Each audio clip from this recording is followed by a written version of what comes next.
bên đây cơ cái giang bọc đề để về đây tôi cùng bên tôi viết bên làm tôi đòn bên bơi rèn tôi đã lệ tôi đòn cùng cú cái giang đừng nار tôi râu khe nار pơ khe dịch môi nhá đó bên cùng bắt bơi tôi đòn để bây giờ giờ cả để tôi đòn tru tôi làm tôi đạc bên để kia mi giờ nó bên đây bọc đề để ăn của bên cùng cú tao mà khát đề kia cùng hệ cái mi mình bọc đề về đây tôi cùng bên làm tôm tôi đòn bên cú bọc đề làm giờ nار nâu nà đòn bên vậy đề cùng cú cái giang làm nار nâu cùng đề lơ tôi đòn vậy khăn nè heri cú bọc đề cùng đề nơ bọc đề tôi cùng bên bắt cái nơ bọc đề làm là mòn mà môi chả dịch rau sẽ để chiกันนะได้จุดตรง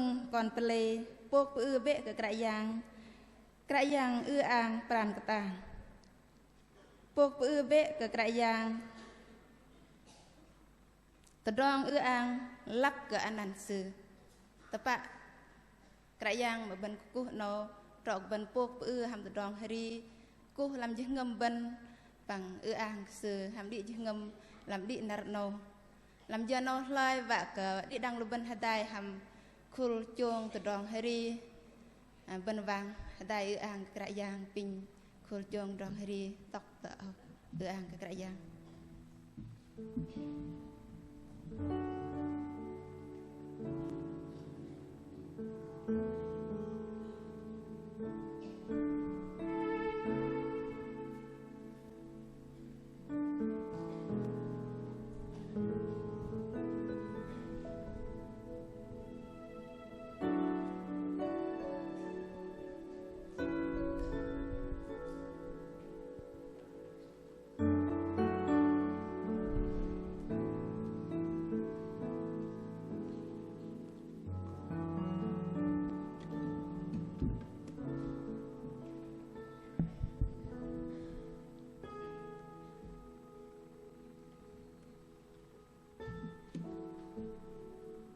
bọc đây làm hơi so ngam dịch râu chal dịch bar để chi thay ổ cái giang bọc đây in có cú bên đây cái hầm đi chẳng ngầm in go ang anan đi liền làng mình đi đang khul ngay lui bên có cú cái giang bọc đây hầm từ rong hơi bài cái số dịch bar cái giang bọc đây bên hơi trong môi trong bar mừng với ngày đây bọ đang bên hơi trong piền Hãy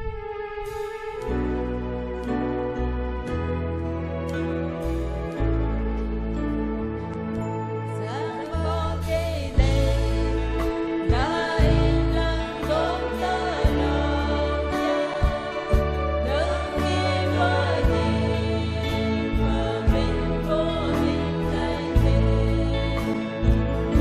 Ghiền Mì Gõ để không bỏ lỡ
cơ ý rim măng rim nar kra giang mà in mềm cơ đây nar bu nai ăn cái in gơ hiu kra giang bò cái đây in vạ cái ý rim măng rim nar ôi je in ve in gơ ly cái kia tầng đã in về đã ý về làng in no với nar bài heri in vạ cái ý rim nar rim giờ cái số minh reng peh Japan minh reng peh Japan bên heri trong môi trong bar mừng bengai reh bro đang bên heri trong peng trong quan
cho nó vạ bên vang tay hàm bọc thò bọc viên sẽ để cao khan bây giờ làm tròn bên cúc bọc tiền đặt nó pin bọc tệ về tay bên pin bọc thò tóc tơ đi cao khan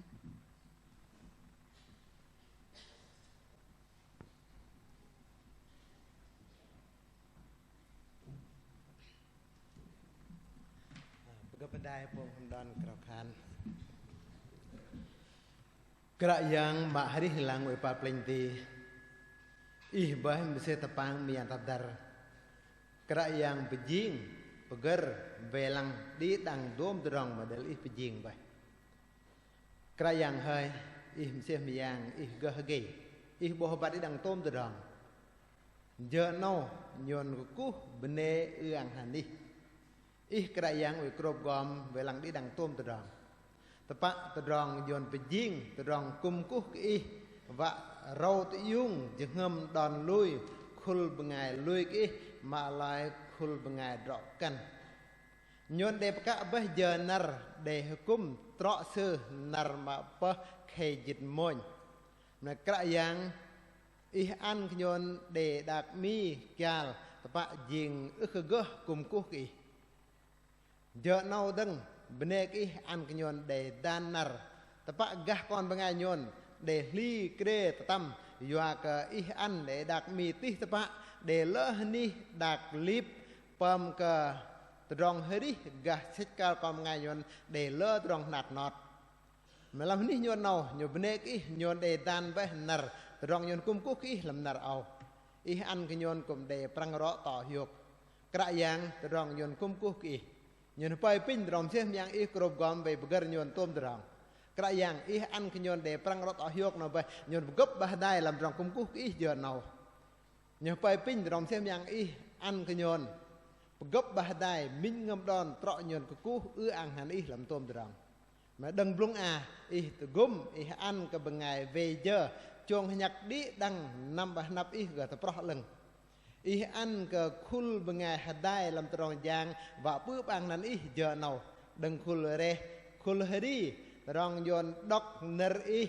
để dạ bát thọ đẹp thọ tu bố cái đi đăng nơ y đẹp thọ các thành nhon cái yang về pin rong xem yang hoa lăng y tổng tu gum nhon nhon năm trúc sinh nào nhon chết thiok gấp ba đai làm lô con y nhon bố ba đai bắt bal ô ao con y đừng ní ao ní to mà lại rong nhon cung cú y rong yon ang nan i rong yon bukap bah dai meng i ner i de thot boh an va kalam rong hadis yon gah de ywa lam dim nar yon blok ner i de thot boh va yon boh tapa i thai bok job khan brem sa yon keteng ner de roi gah i giờ no mat lu yon kedi yon tabab i ba yon boh i ba tapa okalayang lam chal hadis rong hadis yon dah yon tabab i ba ba rong hadis yon đây ý chồng nhắc nhon làm tôm rong nè giờ nào ý ăn rong hiu kian lưng rõ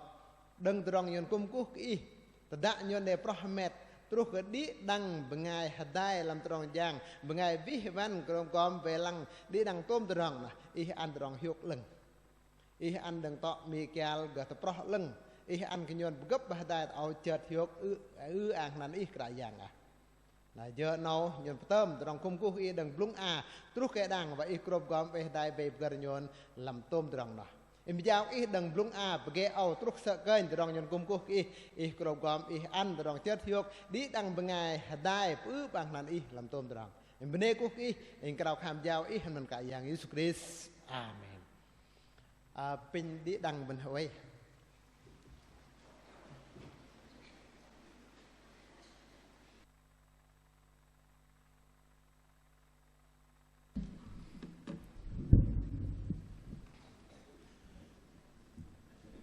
Pak mang deng kuh ku bọc đề kuh ka đế đăng bọc thò dạ thò kuh ka đế đăng mọ khul bengai lui dễ tay nằm trúc tờ ni nâu rong bên pijing kum kuh ku bọc đề và đề rau tự dung ngâm đòn lui khul bengai rõ cần bên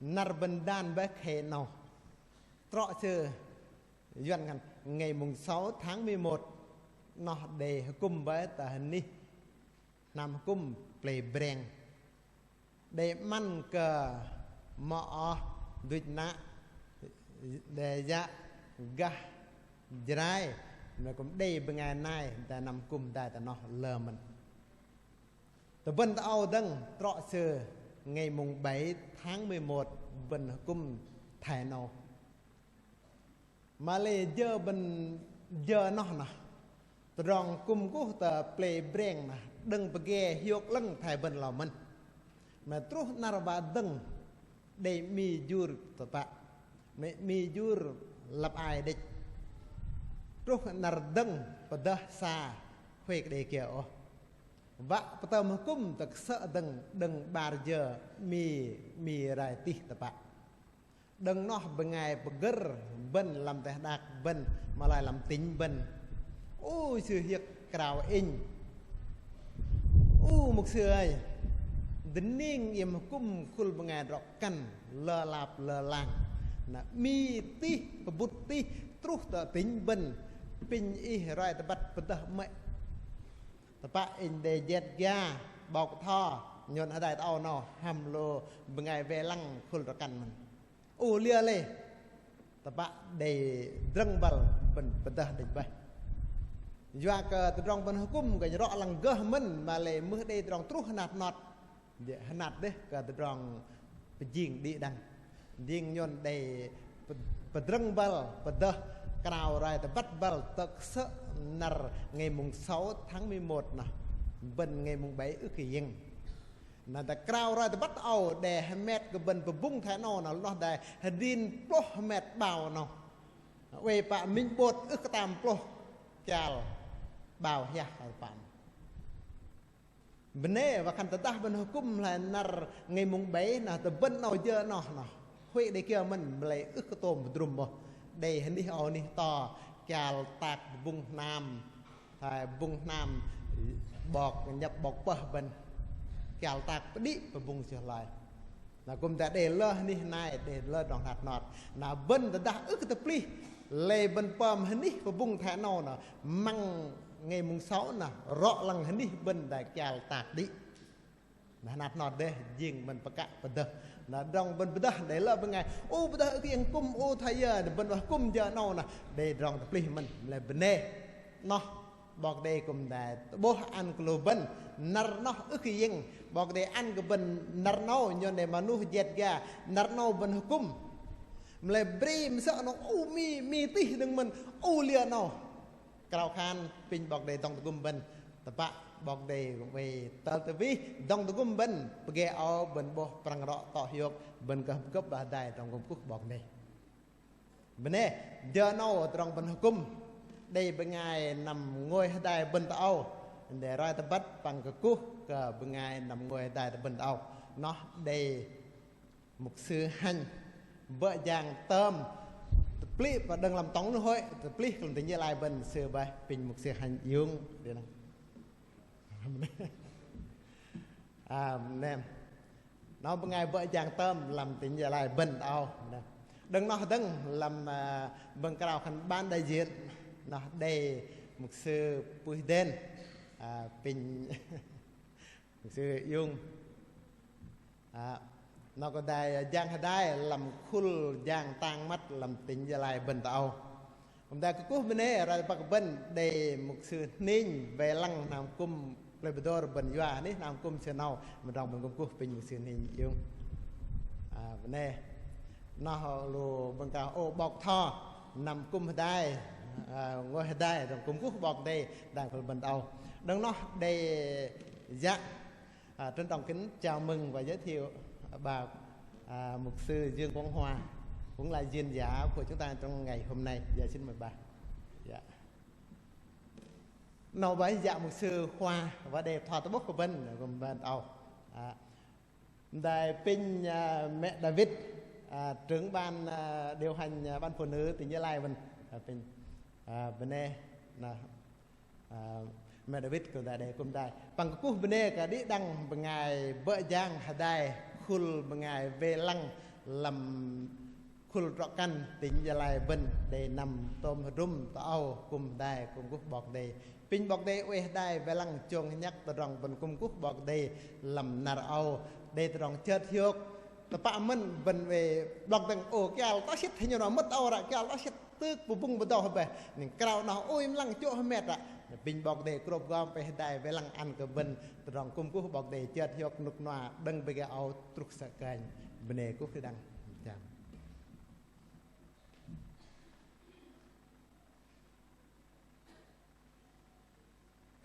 tọc ư à cái giang những ngâm lục bên cùng đài làm khul hiri nó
mình nê cái bọc đê rong ri ang cái bọc đê trap đằng làm giờ phút nào pin khul bằng ngày lui mà ở bên đằng nam bọc đê plei piam bằng khul xin vàng đại ang cái yang bọc đê giờ phút nào hàm địa đằng bên pin khul heri tóc thế này nào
bên rị đăng từ đòn bên cú cái cái giang bọc đây làm giờ nó giờ bên đề bây giờ cái giang bọc đây diện tâm am nè plát nó bên cùng tại đây an cái giang hay đại hàm in đi đăng luôn bên tụ bố chứ ngâm bên bây giờ cái giang diện tâm am làm giờ nó bên bây đại bài riêng số bài riêng bây dịch văn bà rèn bơ dịch văn bây giờ cái giang pin lụp ngày tôi gum yok tamam năm ta nạp nô bình yok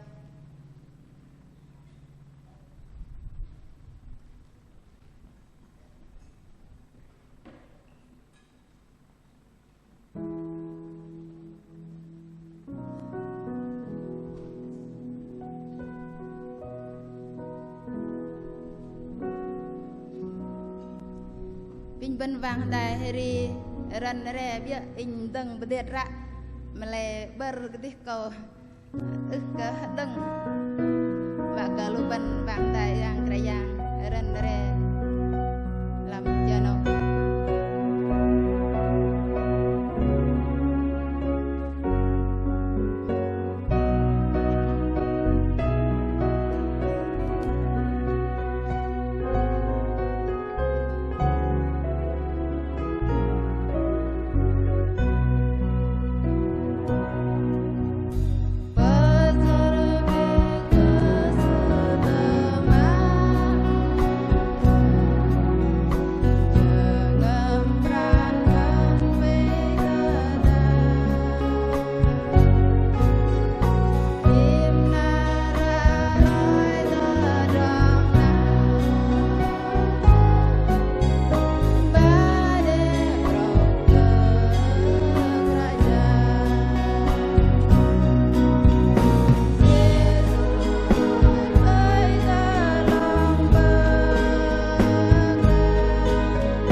rong krau khan bene ke krayang bog de bene ke krayang de dong tugum ben de jen tamam rim nar ben bat deng krayang an ke ben ngal na jano ben dai ham ya na de krau khan bene ke bog de pier ke krayang jen tamam no pin ya na tok krau khan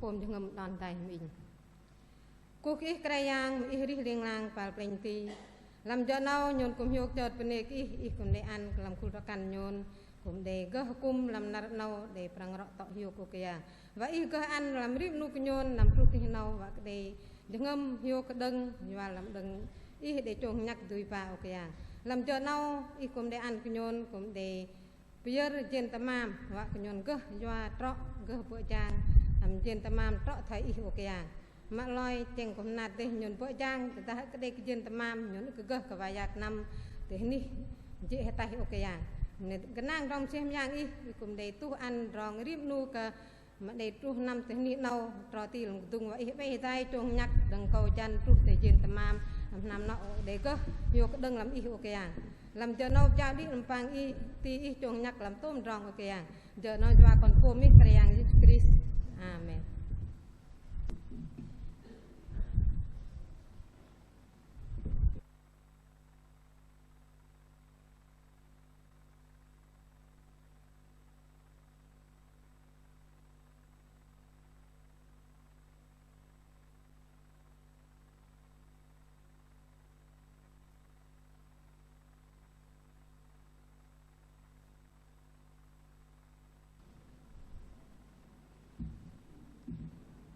bên năm đừng làm từ đòn bên cú krayang bog de jano bene bog de kum de khul ma bên đừng bên ngày doan sẽ để và an cái krayang bog de làm jano xin kính mời các đoàn phụ nữ người kinh cùng tham gia tôn vinh Chúa xin kính mời chị em.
bên bên đây cái yang bọc đê để tự gum mở bên đừng ngày doan sự cùng ta xét đích làm về ta làm ni bên nô cùng điên cùng tại bên làm cho phật nô cùng đây trong an cái yang bọc đê là bên bắt rập đừng làm từ đòn bên cú cái yang làm cho nô bên cùng đây và mừng cái tầng nở bọc đê hydrol cái dạ thọ sự vậy để thọ buồn bên nở bọc đê cho nó bên đê sắp lập ar bọc đê bên cùng đây quay đây nở bọc đê làm ar bọc job chal bar đọc đằng trong minh trút trong dịch cho nó pin dạ nành đọc pli cái bên nở bọc đê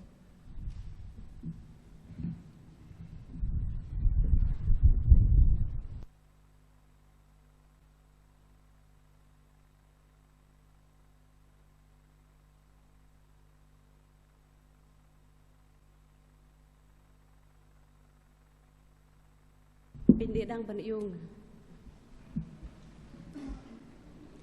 cô cái dia đang anh pin đọc làm ara job chal ba trong min trút trong chít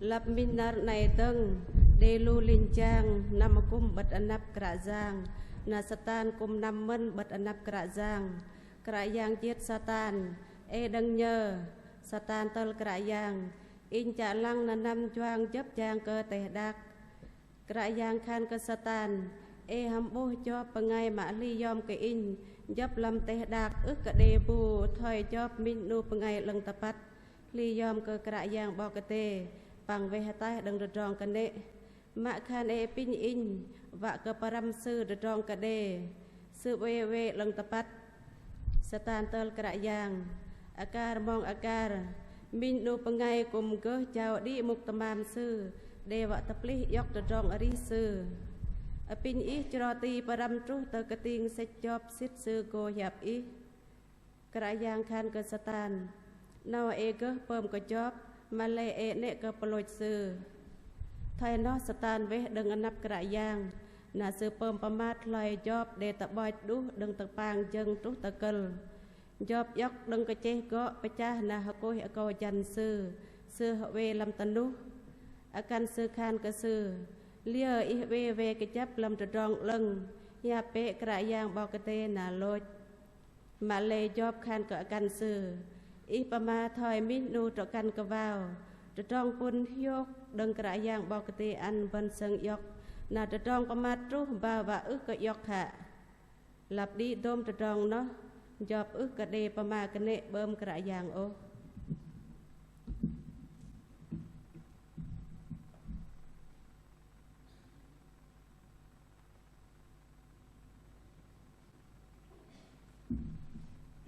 pin lục bên về bên trap đang làm tự đòn ri ang cái yang bạc đê làm giờ nâu pin mở bên khul ngày lui đằng khul ngam và để ang cái yang bạc đê pin mở bên tóc thế này nâu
ham cho nó bên này cái bọc đề từ đòn cung cúc bọc đề ham đòn heri đi bật đệt nè từ đòn trập đăng làm đòn để bà mừng cái tầng dạ mục sư giang dương quang hòa sự cầm đề thọ bố hẳn bên bọc đề làm cho nó bình địa đăng lưu bên yêu xin trân trọng kính mời bà.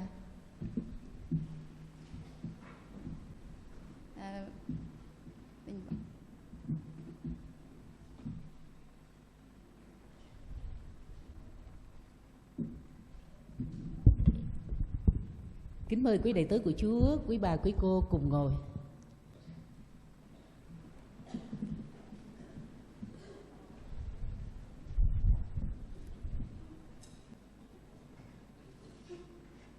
Trước hết tôi có lời chào thăm đến mục sư Hanh, ủy viên mục vụ Tổng Liên hội tại tỉnh Gia Lai. Có lời chào thăm đến mục sư quản nhiệm Hội Thánh Chúa tại đây và quý vị trong ban đầy tớ của Chúa là những mục sư trong ban đại diện của tỉnh Gia Lai.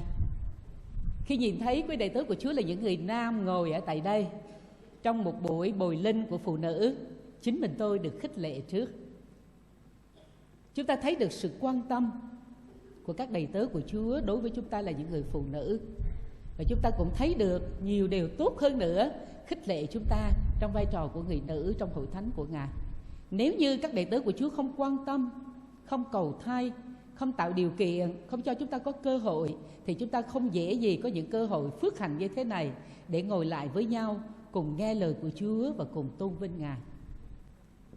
Cách đây 2 tuần, tôi học lời Chúa cùng với quý bà, quý cô người Gia Rai vào ngày 6 tháng 11. Và đáng ra ngày 7 tháng 11 tôi có mặt ở tại đây.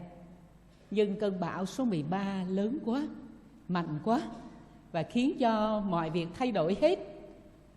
Cái ngày bồi linh thông công của quý bà, quý cô tại Ba Na phải ngừng lại. Và tôi thì phải về lại Đà Nẵng thôi, vì không thể nào ở lại chờ đợi thêm.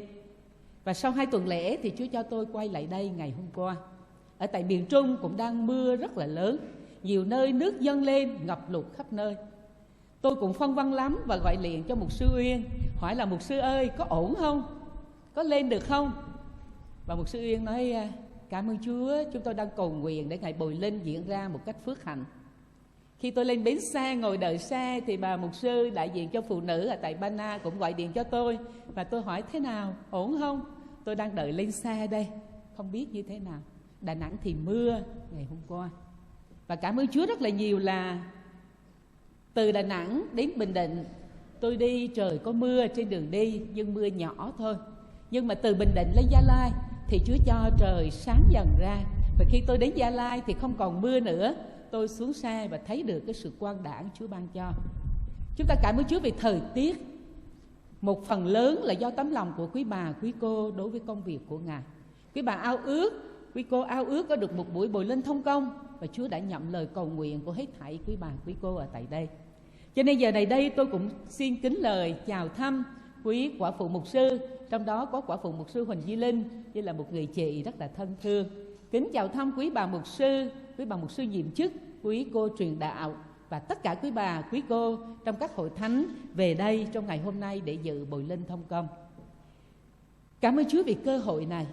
Cảm ơn Chúa vì tôi có được lời mời của mục sư Uyên lo cho phụ nữ ban đại diện ở tại tỉnh Gia Lai được gặp lại quý bà, quý cô ở tại đây.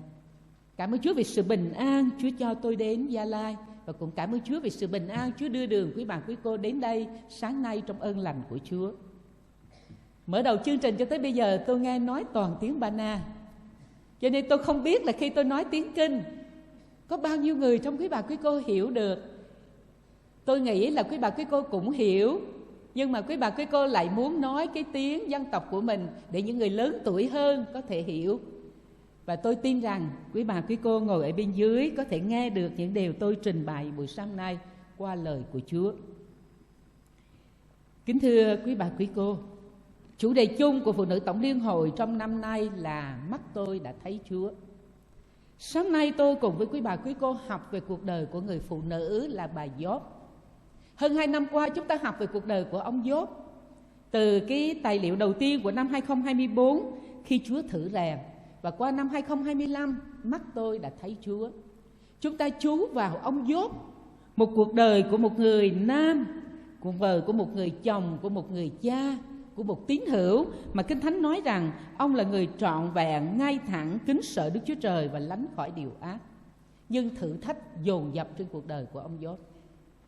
Chúng ta đã học biết quá nhiều, và qua cuộc đời của ông Gióp, tôi và quý bà quý cô cũng học được nhiều điều cho chính mình. Đức tin mạnh mẽ hơn, kiên định hơn khi đối diện với thử thách. Tôi ao ước có dịp để nghiên cứu, để chuẩn bị một bài học về bà Gióp. Và cảm ơn Chúa tôi đã thực hiện được. Và sáng nay đem đến đây học cùng với quý bà quý cô. Sáng nay trong thời giờ này, chúng ta cùng nhìn lại cuộc đời của bà Gióp. Chúng ta nhìn lại những vui buồn mà bà đã trải qua. Chúng ta nhìn lại cách bà hành xử, cách bà nói năng, việc bà làm. Từ lúc trong cái nhìn bình thường như mọi người phụ nữ, và cho đến khi mắt tâm linh của bà mở ra, mọi việc xảy ra theo cách Chúa muốn, bà hiểu được điều đó. Và rồi tôi và quý bà quý cô cùng rút ra cho chính mình một bài học riêng để chúng ta suy gẫm lời của Chúa cho chính cuộc đời của mình. Chúa Thánh Linh nhắc nhở tôi và quý bà quý cô điều gì trong vị trí của một người vợ, trong vị trí của một người mẹ, trong vị trí của một người nữ ở trong gia đình. Có 3 điều chúng ta cùng suy gẫm qua phân đoạn Kinh Thánh này, trong Gióp đoạn 2 từ câu 1 đến câu 10 mà người hướng dẫn chương trình vừa đọc. Điều đầu tiên tôi muốn thưa với quý bà quý cô đó là những ngày phước hạnh. Việc Chúa làm đầu tiên trên gia đình của ông bà Gióp đó là những ngày phước hạnh trải qua trong cuộc đời của họ. Gióp đoạn 1 từ câu 1 câu 3 lời Kinh Thánh chép như thế này: Tại trong xứ Úc Sơ có một người tên là Gióp. Người ấy vốn trọn vẹn và ngay thẳng, kính sợ Đức Chúa Trời và lánh khỏi điều ác. Người sanh được 7 con trai và 3 con gái, có 7.000 chiên, 3.000 lạc đà, 500 đôi bò, 500 lừa cái và tôi tớ rất nhiều. Người ấy lớn hơn hết trong cả dân Đông Phương. Thưa quý đầy tớ của Chúa, thưa quý bà quý cô, những câu đầu của sách Gióp cho chúng ta biết gia thế, cho chúng ta biết đời sống thuộc thể của gia đình ông bà Gióp thật là rõ ràng. Họ giàu có lắm, họ sung túc lắm, họ phước hạnh lắm. Và một gia đình như thế là đích ngắm, là ước mơ của rất nhiều người. Và cái cuộc đời đó, cái gia đình đó cũng ở trong tầm nhìn của Sa-tan.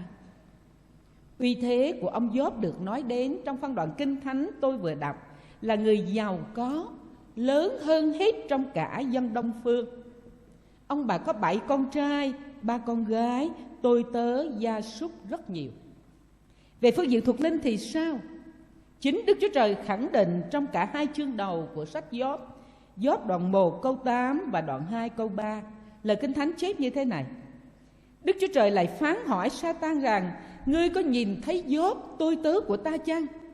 Nơi thế gian chẳng có người nào giống như nó, vốn trọn vẹn và ngay thẳng, kính sợ Đức Chúa Trời và lánh khỏi điều ác. Cả 2 câu Kinh Thánh trong Gióp đoạn 1 câu 8 và đoạn 2 câu 3, Đức Chúa Trời đều khẳng định rằng: Gióp tôi tớ ta, nơi thế gian chẳng có ai giống như người. Và Chúa cũng nói với Sa-tan rằng: Ngươi có thấy không? Ngươi có thấy có người nào giống như Gióp tôi tớ của ta không? Trọn vẹn, ngay thẳng, kính sợ Đức Chúa Trời và lánh khỏi điều ác.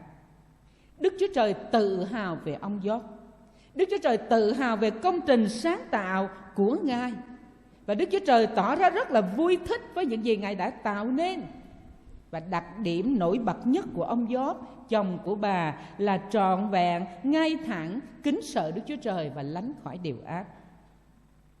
Thưa quý đệ tử của Chúa, quý bà, quý cô, cụm từ trọn vẹn, ngay thẳng mà Kinh Thánh nói ở đây không có nghĩa là ông Gióp hoàn toàn tốt đẹp, không chỗ trách được.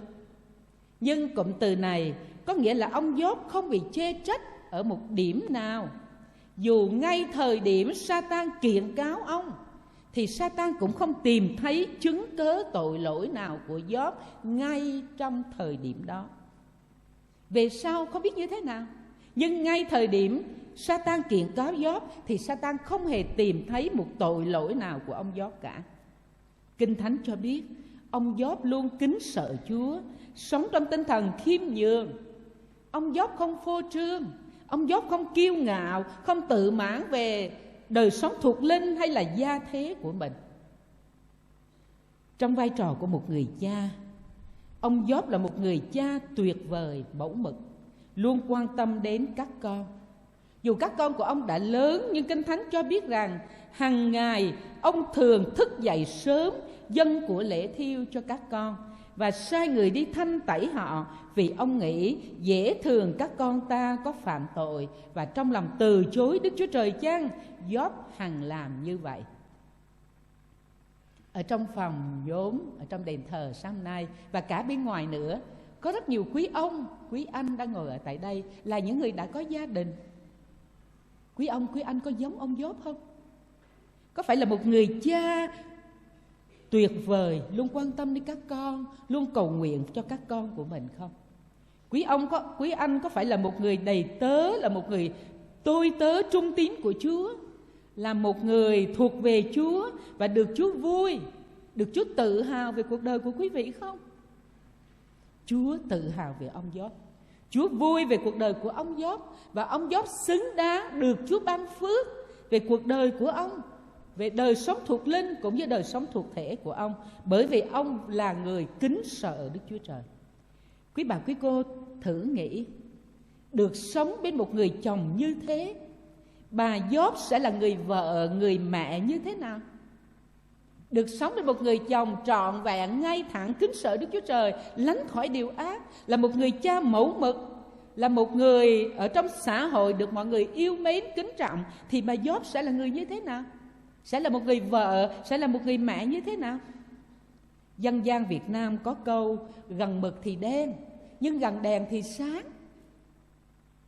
Và chắc chắn rằng, tôi tin rằng quý bà quý cô cũng đồng ý với tôi rằng bà Gióp chắc chắn là một người vợ thủy chung.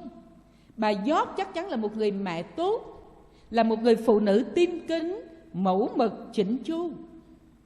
Bởi vì bà sống bên cạnh ông Gióp, và Đức Chúa Trời đã cho ông bà có với nhau 10 đứa con. Bà Gióp chắc chắn là người đã giúp đỡ ông Gióp rất là nhiều trong công việc, từ dạy dỗ con cái ở trong nhà, vuông vén gia đình, mọi việc. Bà Gióp có thể là người đã giúp ông trong việc quản lý đám tôi tớ, cùng ông cai quản cơ đồ rất là lớn. Bà Gióp cũng là một người phụ nữ siêng năng, coi trong ngó ngoài, xem trước nhìn sau, như là một người nội tướng giỏi. Chắc chắn như thế. Và bà Gióp chắc chắn là người hỗ trợ ông trong vai trò của một người có uy thế trong xã hội. Gia đình ông Gióp những ngày đầu được Chúa ban cho phước hạnh, giống như bức tranh của những người tin kính Chúa mà Thi Thiên 128 vẽ lên. Phước cho người nào kính sợ Đức Giê-hô-va, đi trong đường lối Ngài, vì người sẽ hưởng công việc của tay mình, được phước may mắn. Vợ người ở trong nhà người sẽ như cây nho thạnh mậu, con cái người ở chung quanh bà người khác nào những chồi olive. Kìa, người nào kính sợ Đức Giê-hô-va sẽ được phước là như vậy. Cảm ơn Chúa. Không phải chỉ có một mình gia đình ông Gióp thôi đâu. Nhưng nếu gia đình tôi, gia đình quý đầy tớ của Chúa, gia đình hết thảy quý bà quý cô đều là những người kính sợ Chúa, thì gia đình chúng ta cũng sẽ giống như hình ảnh tiêu biểu mà Thi Thiên 128 vẽ lên. Phước cho người nào đi trong đường lối của Đức Giê-hô-va, kính sợ Đức Giê-hô-va. Gia đình đó sẽ được phước, gia đình đó sẽ hưởng công việc của tay mình may mắn. Vợ ở trong nhà thì như cây nho thạnh mậu, con cái ở quanh bàn như những chồi olive xinh tốt. Và những người nào kính sợ Đức Giê-hô-va sẽ được phước là như vậy. Thưa quý bà quý cô, trong cuộc sống không có điều gì là tình cờ ngẫu nhiên hết. Gia đình ông Gióp hãy vì được phước là vì cớ ông bà xứng đáng nhận điều đó. Gióp kính sợ Chúa, yêu mến Ngài, dạy dỗ con cái kính sợ Ngài. Và bà Gióp chắc chắn cũng là một người phụ nữ kính mến Ngài, cho nên họ được phước. Đôi khi có rất nhiều người nữ nhìn người khác và tự suy nghĩ rằng: ủa, sao gia đình đó được phước vậy? Có nhiều người phụ nữ nhìn gia đình người khác và so sánh với gia đình của mình, và thắc mắc hỏi rằng: ủa, sao Chúa thương gia đình đó nhiều thế? Ủa, sao Chúa lại ban phước cho người đó nhiều như thế? Gia đình, vợ con đều được phước. Thưa quý bà quý cô, trong cuộc sống không có điều gì là tình cờ ngẫu nhiên hết. Đức Chúa Trời là đấng tốt lành, Đức Chúa Trời là đấng toàn tri, và Ngài biết, Ngài nhìn thấy, Ngài sẽ ban phước cho bất cứ người nào xứng đáng nhận phước hạnh từ nơi Chúa ban cho. Quý bà quý cô có mong ước gia đình của mình là một gia đình mẫu mực kính yêu Chúa không? Quý bà quý cô có ao ước chồng mình là những người chồng tuyệt vời, vừa quan tâm đến các con, vừa quan tâm đến gia đình, vừa là một người nam kính sợ Chúa, lánh khỏi điều ác không? Và nếu gia đình quý bà quý cô như thế thì chắc chắn rằng phước hạnh của Chúa sẽ tuôn đổ trên gia đình quý bà quý cô. Thưa quý ông, quý anh, người chủ trong gia đình, người chủ trong gia đình quan trọng lắm. Người cha trong gia đình quan trọng lắm. Vì người chủ, người cha đó sẽ để lại ảnh hưởng trên gia đình mình rất là mạnh mẽ. Đức Chúa Trời mà chúng ta tôn thờ, như tôi vừa nói, là đấng toàn trại, là đấng toàn tri. Ngài biết hết, Ngài thấy hết, và Ngài cũng là đấng công bình, không thiên vị ai. Nên quý ông bà, anh chị em, gia đình của quý bà quý cô sống như thế nào thì quý vị sẽ nhận được những điều tùy thuộc vào cách sống của quý bà quý cô ở trên đất này. Tôi tin là không có điều gì là không thể xảy ra. Sứ đồ Phao-lô cho chúng ta một bí quyết để sống cuộc đời thành công. Phao-lô nói rằng tôi làm được mọi sự nhờ đấng ban thêm sức cho tôi. Không ai tự mình làm được điều này điều kia, không ai tự mình trở nên tốt đẹp, nhưng mà nhờ sức Chúa. Gia đình của quý vị cậy sức Chúa, nhờ sức Chúa để có thể làm được những việc lớn lạ, nhận được ơn phước từ nơi Chúa. Đức Chúa Trời đang muốn làm những việc lớn lạ trên gia đình quý bà quý cô. Quý bà quý cô có tin điều đó không?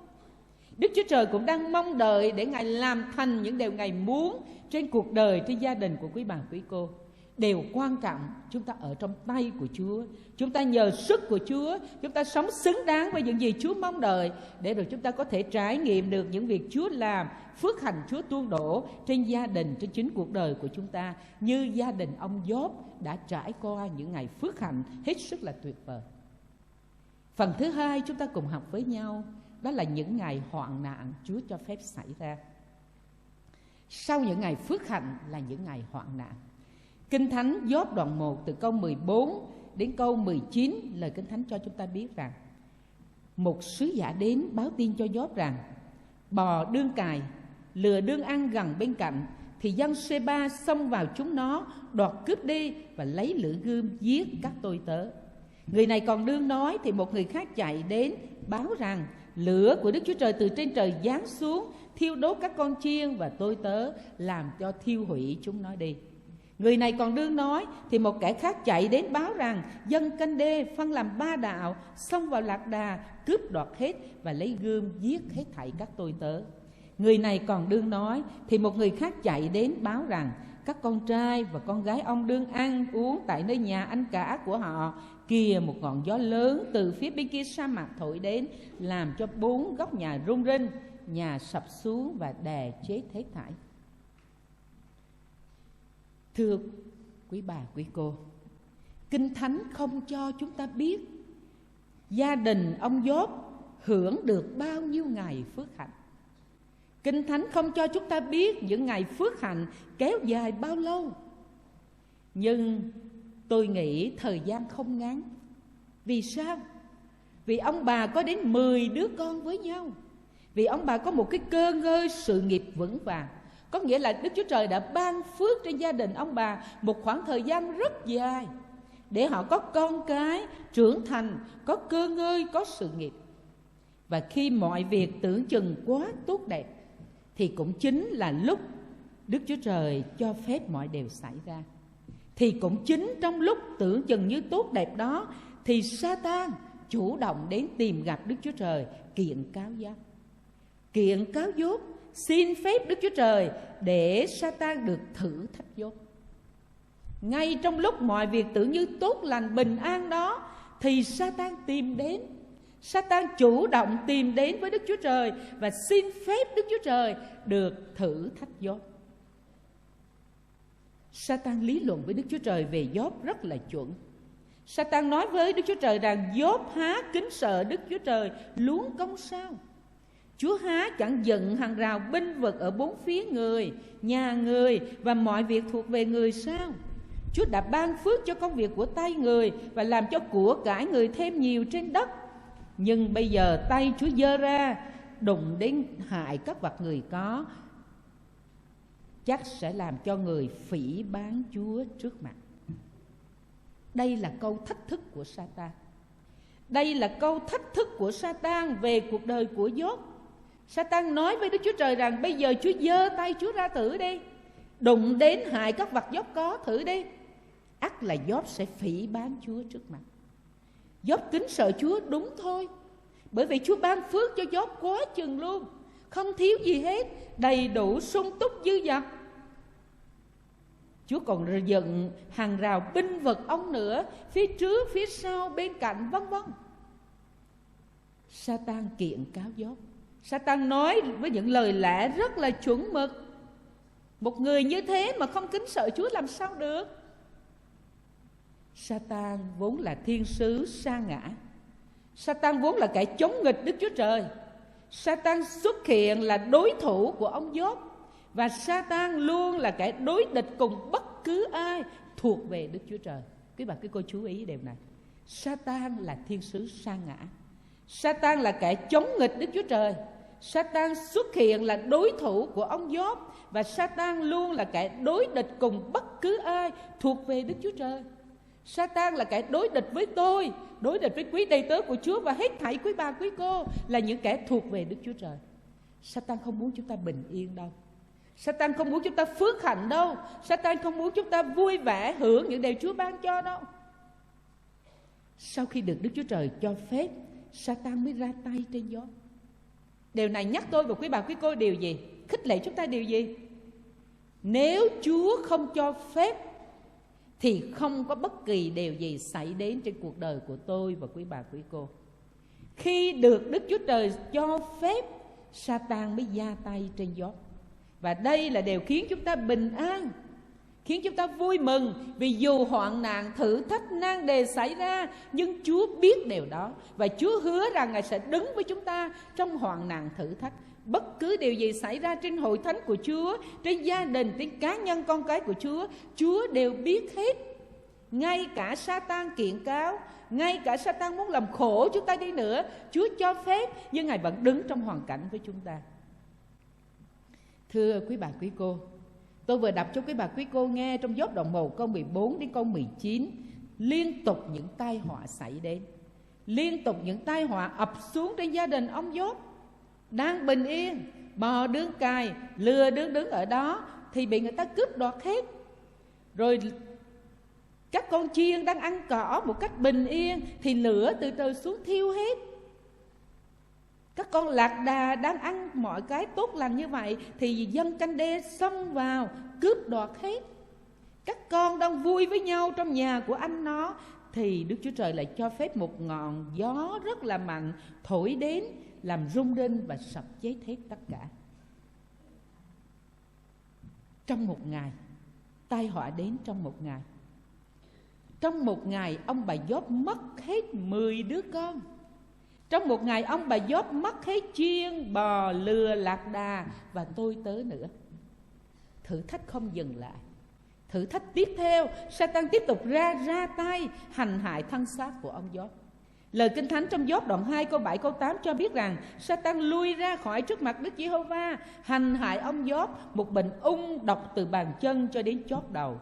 Gióp lấy một miếng sành đặng gãi mình và ngồi trong đống tro. Thử thách càng lúc càng kinh khủng hơn. Thử thách bên ngoài, thử thách bên trong, và bây giờ thử thách trên chính cuộc đời của ông Gióp. Chúng ta đọc lời của Chúa, chúng ta thấy cái bệnh ung độc của ông Gióp hết sức là kinh khủng, hết sức là đáng sợ. Kinh Thánh cho biết rằng cái ung độc đó là những mụn nhọt đầy những ung mủ nổi lên khắp người của ông Gióp.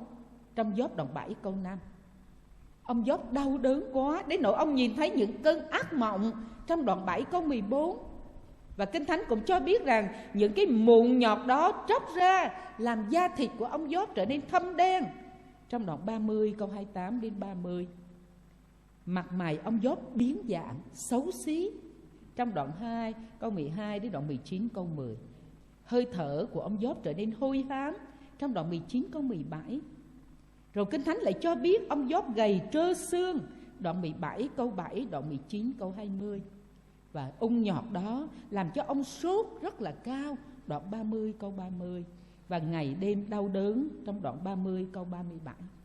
Và một chi tiết rất là đáng thương ở tại đây là tay của ông Gióp phải luôn cầm cái mảnh sành vỡ để gãi cho đỡ ngứa, trong Gióp đoạn 2 câu 8. Kính thưa quý bà quý cô, thưa quý đầy tớ của Chúa, khi một gia đình đang giàu có, sung túc, phước hạnh, thình lình tai họa ập đến thì điều gì xảy ra?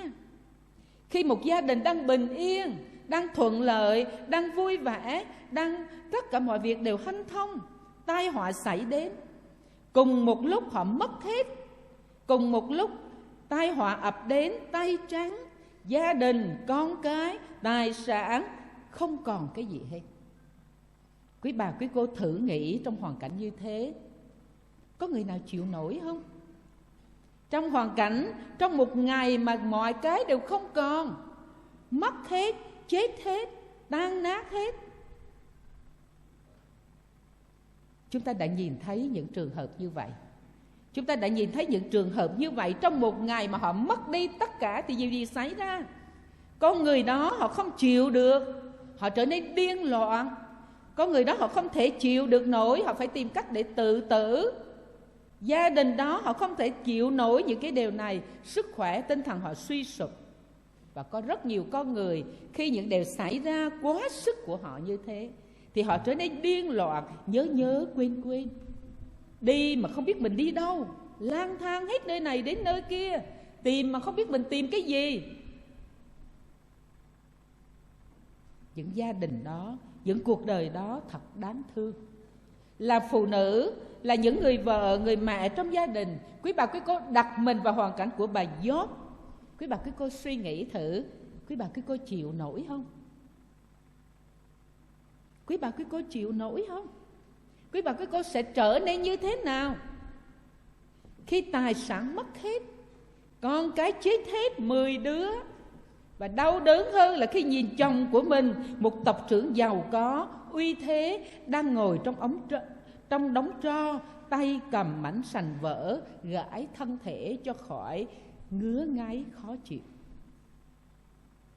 Bà Gióp không gào thét, bà Gióp không điên loạn, bà Gióp không khóc lóc thảm thiết khi thử thách ập đến như thế. Tôi nghĩ đó là điều khiến chúng ta ngạc nhiên lắm rồi. Bà Gióp không la hét, không kêu gào, không điên loạn trước những thử thách lớn quá, kinh khủng quá ập đến xuống gia đình của mình. Nhưng thưa quý bà quý cô, trong lúc đối diện với thử thách quá lớn, tận cùng nỗi đau, bà Gióp đã không cầm giữ được môi miệng của mình. Đây là điều chúng ta chú ý. Bà Gióp trong lúc đối diện thử thách lớn quá, tận cùng nỗi đau, mất mát, bà không cầm giữ được môi miệng của mình. Bà đã buông ra một câu nói, và câu nói thiếu suy nghĩ đó đã biến bà Gióp trở nên một người đàn bà ngu muội, một người vợ ngu muội. Bà nói như thế nào? Trong Gióp đoạn 2 câu 9: Ủa, ông hãy còn bền đổ trong sự hoàn toàn mình sao? Hãy phỉ báng Đức Chúa Trời và chết đi. Trong lúc ông Gióp ngồi trong đống tro, ung nhọt từ đầu cho đến bàn chân yên lặng, không hề nói một lời phạm thượng nào, thì bà Gióp có lẽ không đủ kiên nhẫn, không đủ đức tin, và trong một giây phút yếu lòng bà đã thốt ra một câu nói dại dột. Có thể trong suy nghĩ của bà Gióp lúc đó, cái chết đến nhanh chóng cho ông Gióp là điều tốt hơn cho ông.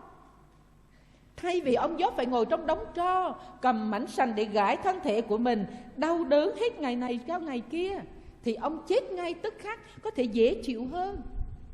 Sau thử thách dồn dập, tâm trí của bà Gióp có vẻ bấn loạn. Bà Gióp đưa ra một cái lời đề nghị, bà Gióp đưa ra một cái lời khuyên, và bà nghĩ đó là cái sự thông cảm sâu xa, gói gọn tình yêu của bà dành cho chồng của mình. Và trong thời điểm của Gióp, bất cứ một cái chết bất thình lình nào của một con người đang khỏe mạnh thì được xem là kết quả từ sự rủa xả của Đức Chúa Trời. Bà Gióp nghĩ rằng ông Gióp đang bị Chúa sửa dạy. Và nếu ông chết thì cũng đúng thôi, bởi vì cái chết thình lình xảy ra cho ai đó trong thời điểm đó là kết quả từ sự rủa xả của Đức Chúa Trời. Cái sai hay ngu muội trong câu nói của bà Gióp là bà khích lệ ông Gióp rủa xả Đức Chúa Trời. Hãy phỉ báng Đức Chúa Trời mà chết đi. Thánh Augustine gọi bà Gióp là kẻ trợ giúp của Satan. Các bà, cái cô nghe kinh khủng không? Thánh Augustine gọi bà Gióp là kẻ trợ giúp của Satan. Bà đồng lõa với Satan, bà giúp Satan để khích lệ ông Gióp rủa xả Đức Chúa Trời, phỉ báng Đức Chúa Trời mà chết đi. Thưa quý bà, quý cô, Phi-rơ nhất đoạn 3 câu 4 phần B lời Kinh Thánh khẳng định rằng tâm thần dịu dàng, yên lặng là giá quý trước mặt Đức Chúa Trời. Câu gốc tôi chọn ở trên bảng trong Châm ngôn đoạn 10 câu 19: hễ lắm lời, vi phạm nào có thiếu, nhưng ai cầm giữ miệng mình là người khôn ngoan. Hễ lắm lời, vi phạm nào có thiếu, nhưng ai cầm giữ miệng mình là khôn ngoan. Chỉ một giây phút bà Gióp không cầm giữ môi miệng của mình, bà Gióp không còn là người khôn ngoan nữa, mà là người ngu muội. Mau nghe, chậm nói, cẩn thận trong lời nói. Vì sao? Vì tôi và quý bà quý cô đều biết rằng lời nói có sức mạnh. Lời nói có sức mạnh. Qua những gì chúng ta nói có thể truyền đạt tình yêu, sự an tịnh và sự sống cho người nghe. Nhưng cũng qua những gì chúng ta nói có thể truyền đạt cho người khác sự thù ghét, xung đột, lo lắng và cả sự chết nữa. Lời nói có sức mạnh. Và tôi nghĩ rằng quý bà quý cô đã được học rất nhiều bài học liên quan đến lời nói. Nhưng lạ thật, phụ nữ chúng ta vẫn chưa thuộc bài học này. Chúng ta vẫn còn vấp váp trong lời nói của mình. Chúng ta vẫn còn sai sót trong lời nói của mình. Và đây là điều nhắc nhở tôi và quý bà quý cô trong thời giờ này. Chỉ cần một giây phút thôi, chúng ta không cầm giữ môi miệng của mình thì chúng ta không còn là người khôn ngoan nữa. Và không ai trong chúng ta muốn mình là người không khôn ngoan, muốn mình là người khôn ngoan. Không ai trong chúng ta muốn mình là người dại dột hết, phải không thưa quý bà quý cô? Trong đống tro, ông Gióp trách nhẹ vợ của mình. Ông nói với bà rằng: sao bà nói như một người đàn bà ngu muội thế? Có lẽ ông Gióp muốn nói với vợ mình rằng: tại sao bà không suy nghĩ? Tại sao bà không cẩn trọng? Tại sao bà không nhìn lại bao nhiêu năm tháng qua Chúa đã hậu đãi cho gia đình của mình? Bao nhiêu năm tháng qua Chúa đã ban mọi điều tốt nhất cho gia đình của mình. Mình hưởng quá nhiều điều từ nơi Chúa. Sao bà không nghĩ lại? Sao bà không nhìn lại? Mà bà lại nói như thế. Mà bà lại bảo tôi phỉ báng Đức Chúa Trời mà chết đi. Lời trách của ông Gióp cũng hàm ý nhắc nhở rằng lâu nay bà sống với tôi, bà nói năng như người khôn ngoan. Sao hôm nay bà lại đặt mình vào chỗ của một người ngu muội? Ông Gióp muốn trách vợ như thế, tôi nghĩ như thế. Ông Gióp muốn nói với bà rằng sao lâu nay bà nói năng khôn ngoan, sao bây giờ bà lại đặt mình vào chỗ của người ngu muội? Bà lại nói với tôi rằng phỉ báng Đức Chúa Trời mà chết đi. Bà nói với tôi rằng ông hãy còn bền đổ trong sự hoàn toàn mình sao?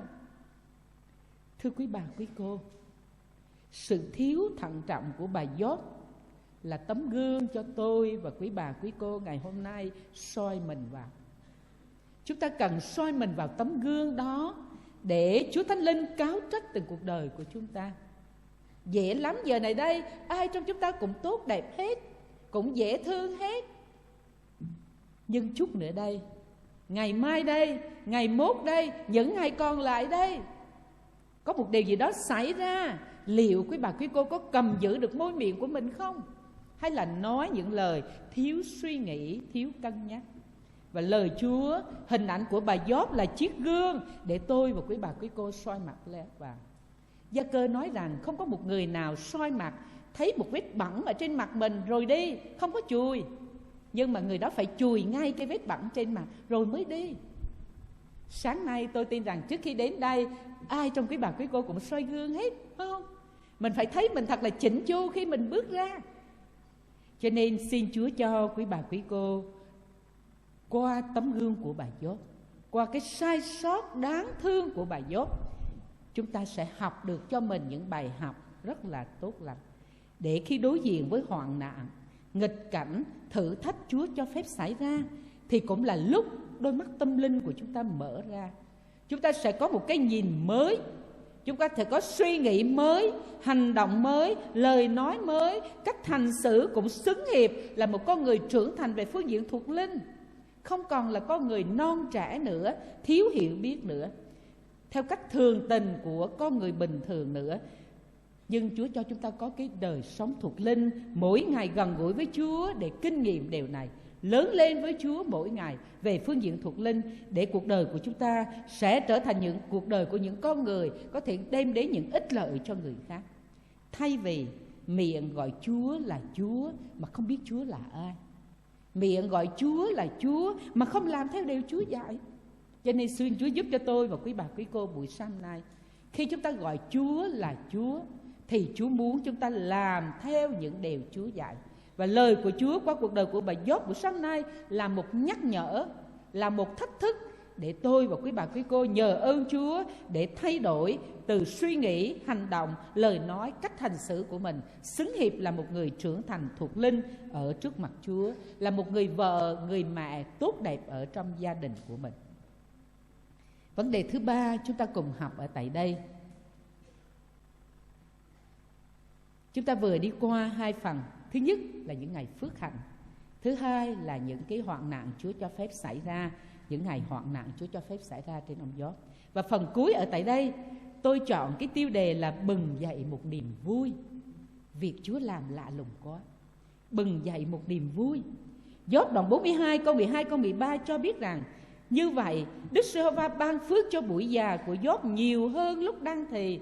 Người được 14.000 chiên, 6.000 lạc đà, 1.000 đôi bò và 1.000 lừa cái. Người cũng có 7 con trai và 3 con gái. Sau phước hạnh là những ngày hoạn nạn kinh khủng ập đến, thì bây giờ Đức Chúa Trời lại cho gia đình ông Gióp được sáng lên, được mở ra cái cửa của những cái hoạn nạn thử thách.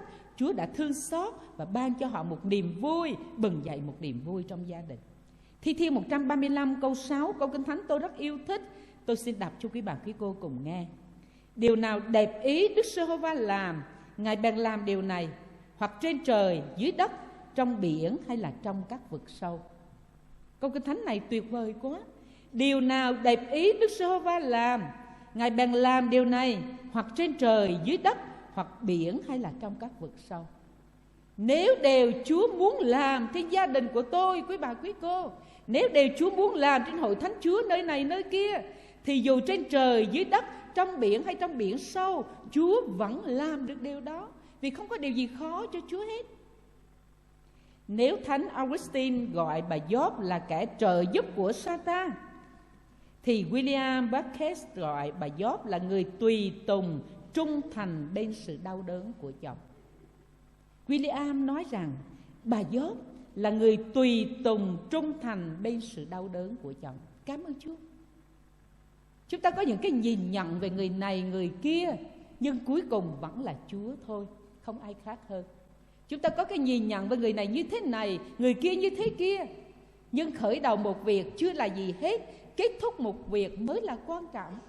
Khởi đầu của một con người chưa là gì đâu, kết thúc của một con người mới là quan trọng. Tôi đi lên Gia Lai, tôi đi ngang qua nhiều nơi, trên những con đường có những cây thông rất là cao, có những cây rất là cao. Nếu chúng ta nhìn thì chúng ta chỉ ước lượng rằng cây đó 2 mét, 3 mét, 4 mét, nhưng mà chưa chuẩn, chưa chính xác. Chỉ khi nào cây đó chặt ngã xuống và chúng ta sẽ đo đúng từng mm luôn. Còn cây còn đứng đó, chúng ta chỉ nghĩ như thế thôi, tưởng như thế thôi. Cho nên khởi đầu một việc chưa là gì hết, kết thúc một việc mới là quan trọng. Kính thưa quý bà, quý cô, kính thưa quý đầy tớ của Chúa, ngay trong đầu tiên thì bà Gióp được xem như là một người phụ nữ ngu muội. Ngay từ đầu tiên thì bà Gióp được xem như là kẻ trợ giúp của Satan. Bởi vì bà không cầm giữ môi miệng của mình để nói những điều tốt hơn, nên không nói những điều gì không cần thiết, phải suy nghĩ vân vân. Nhưng từ đoạn 3 cho đến đoạn 42, sách Gióp có 42 đoạn, thì trong đoạn 1, sau 2 đợt thử thách dồn dập, đoạn 1, đoạn 2, thì bà Gióp đã buông ra một câu nói ngu muội phạm thượng đến Đức Chúa Trời. Nhưng tạ ơn Chúa, chỉ một lần phạm sai lầm thôi, một lần thôi, một lần duy nhất thôi, không có một lần thứ nhì nào nữa trên cuộc đời của bà Gióp.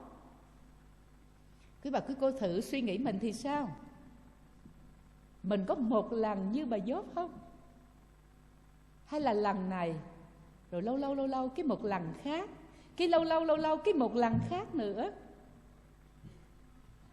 Tôi nói cái sai lầm của bà Gióp là tấm gương cho tôi và quý bà quý cô. Tôi đọc lời của Chúa từ đoạn 3 cho tới đoạn 42. Tôi cố tìm thử có cái chỗ nào mà ông Gióp nói với bà Gióp rằng sao bà nói như bằng bà ngu muội. Không có, chỉ một lần thôi. Có nghĩa là bà Gióp chỉ sai phạm một lần thôi, chỉ dại dột một lần thôi, và không hề tái phạm thêm một lần nào nữa. Trong vai trò của người nữ hầu việc Chúa, tôi xin thưa với quý bà, quý cô là những người chị em rất là thân thương. Và tôi muốn thưa với các chị em một cách chân thành rằng nếu đặt tôi, quý bà, quý cô vào chỗ gia đình của ông Gióp ngày xưa, vào chỗ của bà Gióp ngày xưa, chắc chắn chúng ta còn có nhiều lời ngu muội hơn nữa. Chắc chắn chúng ta còn nói nhiều lời thiếu cẩn trọng hơn nữa. Chắc chắn chúng ta còn nói nhiều lời không biết suy nghĩ trước sau nữa. Quý bà, quý cô có đồng ý với tôi không?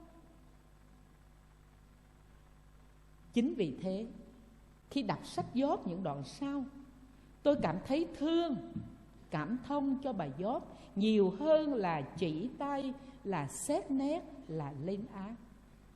Bà Gióp là một người phụ nữ đáng thương. Bà Gióp là một người vợ đáng thương. Nhưng cảm ơn Chúa vì Ngài đặt bên cạnh bà Gióp một người chồng tin kính, vững vàng, kiên định trong đức tin, trưởng thành về phương diện thuộc linh. Cảm ơn Chúa vì Chúa đặt bên cạnh cuộc đời người phụ nữ đó một người chồng trưởng thành về phương diện thuộc linh, tin kính Chúa, yêu mến Chúa, vững vàng, kiên định. Cho nên giữa những ngổn ngang, giữa những thử thách, giữa những đau buồn đó, thì bà Gióp nhìn thấy ông Gióp nhịn chịu. Bà Gióp nhìn thấy nơi ông Gióp sự trầm tĩnh.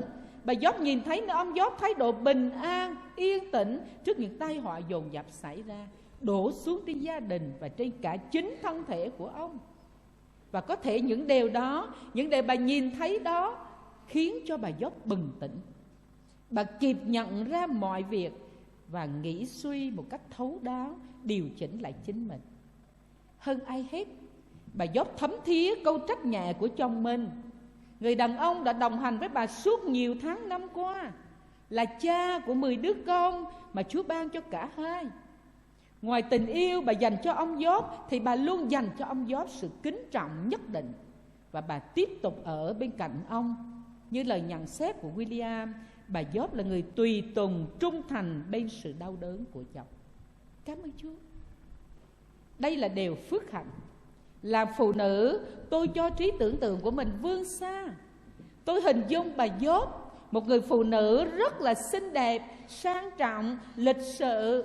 Bây giờ mỗi ngày đơn sơ giản dị, tận tụy phục vụ, chịu khó, sức thuốc vào những vết thương cho ông Gióp.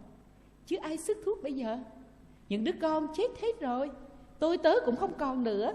Thì chắc chắn bà Gióp phải là người đứng bên cạnh ông, chịu khó, tận tụy sức thuốc vào những vết thương lở loét trên thân thể ông Gióp. Bà phải chịu đựng mùi hôi trên thân thể của ông Gióp. Bà cũng là người đổ tro cũ để thay tro mới khi ông dùng những mảnh sành gãi trên mụn nhọt và những cái mũ đó nó chảy ra.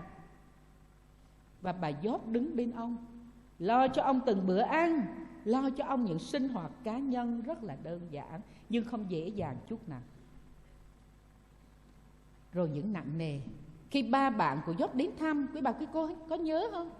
Họ tới, họ chẳng an ủi gì ông Gióp hết. Họ chỉ chất thêm trên ông Gióp những gánh nặng. Và tôi nghĩ nếu đôi mắt tâm linh của bà Gióp chưa mở ra thì 3 người bạn tới mà nói cái kiểu làm cho ông Gióp mệt thêm, lên án, chỉ trích, rồi nói đủ điều đó, kết tội cho ông Gióp. Chắc bà Gióp đã nói nhiều câu rồi. Nhưng mà cảm ơn Chúa, 3 bạn ông Gióp đến không an ủi, chất thêm gánh nặng, xét nét, định tội, kết án, vân vân. Nhưng mà tạ ơn Đức Chúa Trời, bà Gióp đã học thuộc bài học nhịn chịu rồi. Bà Gióp đã học thuộc cái bài học chấp nhận rồi. Bà Gióp đã học thuộc cái bài học im lặng là giá quý trước mặt Chúa rồi. Cho nên không đáp trả nữa, không biện hộ nữa, không nói tới nói lui nữa, chỉ yên lặng và cầu nguyện với Chúa về chính mình, về gia đình của mình. Thưa quý bà quý cô, trong vòng quý bà quý cô có ai trong giờ này đang đối diện với những thử thách liên tục không? Có ai trong vòng quý bà quý cô đang gặp khó khăn, dồn dập? Trong vòng quý bà quý cô đang gặp bệnh tật, những cái thử thách nặng nề mà cứ xảy ra hết vợ đến chồng đến con, từ thuộc thể cho đến thuộc linh, từ thể xác cho đến những công việc của cuộc sống đời thường không? Và có ai đó trong vòng quý bà quý cô là những người nữ mà không cầm giữ được môi miệng của mình, bất kỳ điều gì xảy ra là nói, không cần thiết, không cần biết là mình phải nói như thế nào, nói rất nhanh, nói cho bằng được, nói cho hơn, muốn nói gì thì nói. Cầu xin Chúa giúp cho quý bà quý cô nhìn lại hình ảnh của bà Gióp. Cầu xin Chúa cho quý bà quý cô nhìn lại những thay đổi kỳ diệu trong cuộc đời của bà Gióp, một người phụ nữ từng được xem là ngu muội mà học đòi theo. Tại sao bà thay đổi? Và cái thay đổi của bà đem đến sự khích lệ cho chúng ta như thế nào? Chúa đang mong tôi và quý bà quý cô tấn tới trong sự thông biết lời của Ngài. Chúa đang mong chúng ta có những trải nghiệm về những điều Chúa làm trên cuộc đời của chúng ta, vì những điều Chúa làm bao giờ cũng lớn lao, kỳ diệu và không thể hiểu được. Những câu cuối của sách Gióp, trong Gióp đoạn 42 câu 12 câu 15, quý bà quý cô nghe ở tại đây. Như vậy Đức Chúa Trời ban phước cho buổi già của Gióp nhiều hơn lúc đang thì. Người được 14.000 chiên, 6.000 lạc đà, 1.000 đôi bò và 1.000 lừa cái. Người có 7 con trai và 3 con gái. Điều gì xảy ra? Đức Chúa Trời đã khôi phục mọi sự lại cho gia đình ông Gióp, từ thể xác, tinh thần, vật chất cho đến con cái. Vẫn là bà Gióp, không phải một người phụ nữ nào thay thế, vẫn là bà Gióp, người vợ trước sau như một, thủy chung, tận tụy, hy sinh bên cuộc đời của ông Gióp, cùng ông trải qua những ngày khốn khó, đầy những thử thách, và cũng cùng ông đón nhận cái niềm vui, phước hạnh mà Chúa ban cho gia đình. Thưa quý bà, quý cô, việc Chúa làm trên gia đình của ông Gióp vượt lên mọi suy nghĩ, tính toán của con người. Không ai nghĩ ra được điều đó. Sứ đồ Phao-lô trong Roma đoạn 9, khi giải thích về quyền rất lớn của ân điển Đức Chúa Trời, Phao-lô đã nói trong câu 14 đến câu 16 như thế này: vậy chúng ta sẽ nói làm sao? Có sự không công bình trong Đức Chúa Trời sao? Chẳng hề như vậy. Vì Ngài phán cùng Môi-se rằng ta sẽ làm ơn cho kẻ ta làm ơn, ta sẽ thương xót kẻ ta thương xót. Vậy điều đó chẳng phải bởi người nào ao ước hay người nào bôn ba mà được, bèn là bởi Đức Chúa Trời thương xót. Cảm ơn Chúa. Không ai bôn ba để tìm kiếm điều phước cho mình, không ai ước ao để nhận được sự thương xót của Chúa cho cuộc đời mình. Và Đức Chúa Trời là đấng công bình, trong Chúa không hề có sự thiên vị. Những gì Chúa ban cho gia đình ông Gióp trong buổi sau cùng, sau những hoạn nạn, bởi vì điều đó là xứng đáng. Vì Chúa sẽ làm ơn cho kẻ ta làm ơn, vì Chúa sẽ thương xót mà kẻ Ngài muốn thương xót. Không ai có quyền chất vấn Chúa, không ai có quyền hỏi Chúa tại sao mà gia đình ông Gióp lại nhận được những điều phước hạnh như thế. Ý tưởng Chúa cao quá, đường lối của Chúa cũng cao hơn ý tưởng và đường lối của tôi và quý ông bà anh chị em. Câu chuyện cuộc đời của ông bà Gióp là một câu chuyện có hậu, giống như câu tục ngữ sau cơn mưa trời lại sáng. Sau cơn mưa trời lại sáng. Thưa quý đầy tớ của Chúa, thưa quý bà quý cô, tuy nhiên trong cuộc sống mỗi ngày, tôi và quý bà quý cô đều nhận ra không có bản sao của gia đình nào giống gia đình nào hết. Mỗi cây, mỗi hoa, mỗi nhà, mỗi cảnh. Nhưng điều Chúa muốn chúng ta ghi nhớ ngay trong giờ phút này, quan tâm trong giờ phút này, đó là khi sự kiên nhẫn của Chúa và sức chịu đựng của một người tin kính Chúa tương tác với nhau, thì chắc chắn sẽ có ngay một kết quả tuyệt vời. Kết quả đó chính là vàng đã được thử lửa, và phần thưởng là mão triều thiên của sự sống đời đời Chúa dành cho. Điều tôi muốn quý bà quý cô quan tâm tới giờ này, và tôi muốn nhắc lại, đó là khi sự kiên nhẫn của Chúa và sức chịu đựng của một cơ đốc nhân kính yêu Chúa tương tác với nhau, thì chắc chắn rằng sẽ mang lại một kết quả tuyệt vời. Chúa cho phép mọi điều xảy ra. Chúa kiên nhẫn với một mọi điều Sa-tan kiện cáo trên Gióp. Và bên cạnh đó, Gióp là người chịu đựng, Gióp là người cứ như thế bám víu theo Chúa cho đến cuối cùng. Và kết quả là chính là vàng đã được thử lửa, và phần thưởng là mão triều thiên của sự sống đời đời Chúa dành cho ông Gióp. Và Chúa cũng dành cho tất cả ai trong vòng chúng ta có được lòng kính yêu Chúa, trung tín với Chúa cho đến cuối cùng như Gióp. Kính thưa quý đầy tớ của Chúa, kính thưa quý bà quý cô, sáng nay trong thời gian cho phép, chúng ta cùng nhắc nhau câu chuyện cuộc đời của một người phụ nữ, một người mẹ, một người vợ thật là đáng thương. Bà đã trải qua những cung bậc khác nhau trong cuộc đời, từ phước hạnh đến khổ nạn, từ có tất cả đến mất tất cả, từ khôn ngoan cho đến dại dột, từ nói năng, hành xử một cách rất là bình thường, cho tới khi có được cái sự nói năng nhẹ nhàng, dịu dàng, khôn ngoan theo ý muốn tốt lành của Chúa. Sở dĩ tôi chọn đề tài việc Chúa làm, vì tôi cảm nhận rằng việc xảy đến cho gia đình ông Gióp hoàn toàn ở trong quyền tể trị tối thượng của Đức Chúa Trời. Nỗi đau hay là sự mất mát của vợ chồng ông Gióp trải qua cũng do Chúa cho phép. Có thể ngay đầu tiên khi đối diện với thử thách, Gióp không hiểu nổi, bà Gióp không hiểu nổi. Nhưng khi mắt tâm linh của cả hai đều mở ra, thì họ nhận ra rằng việc Chúa làm thật kỳ diệu. Họ ra đời tay trắng, Chúa lấy đi hết, và rồi Chúa cũng có quyền ban cho họ lại mọi điều phước hạnh gấp đôi. Cho nên xin Chúa cho chúng ta chú ý điều này, vững vàng trong đức tin, kiên định với Chúa. Hãy luôn tâm niệm không bao giờ là trễ hết. Mọi việc đều có thể bắt đầu ngay ngày hôm nay. Không có gì trễ hết. Thay đổi cuộc đời, thay đổi cách nói năng, thay đổi cách hành xử không bao giờ quá trễ. Thay đổi cách của chúng ta đối với Chúa, lòng biết ơn và mọi điều Chúa ban cho cuộc đời của chúng ta không bao giờ trễ. Có thể bắt đầu trở lại mọi việc ngay ngày hôm nay. Chúa sẽ thăm viếng tới gia đình của quý bà quý cô. Quý bà quý cô có muốn Chúa thay đổi cuộc đời mình không? Quý bà quý cô có muốn Chúa nhìn mình với cái đôi mắt mình đã được mở ra, Chúa nhìn mình và Chúa vui thích, Chúa tự hào khi mình đã thấy cái yếu kém sai sót của mình và mình thay đổi cho xứng đáng với Chúa không?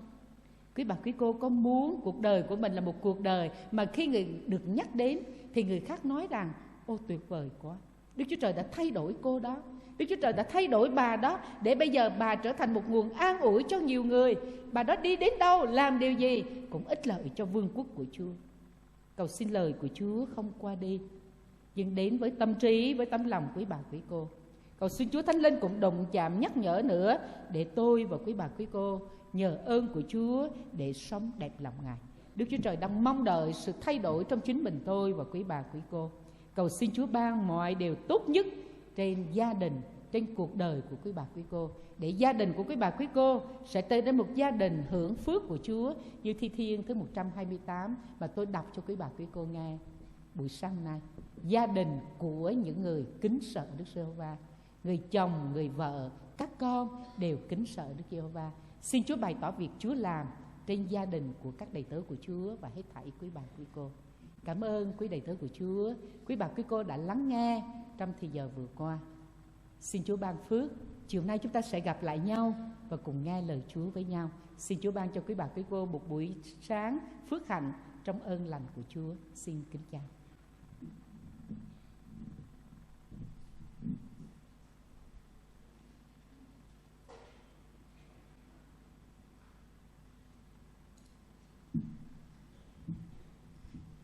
bên bên đây có cái dạng bọc đề để về đây tôi gum dạ sẽ đẹp thòn cái bên nở bọc đề và nở bọc đề cũng về làm bên chép ba làm tròn hết lu bên ngờ về rắc và cái tròn hết lu bên thái sơ để bơi tập đi làm tròn hết lu bên làm nam tân nọ bên giờ nọ bên cào khan làm chân ngâm để dạ mlop sự cào khan kia nở bọc đề pin đi đang lu bên iung bên cào khan làm chân ngâm bên pin dạ tóc cào khan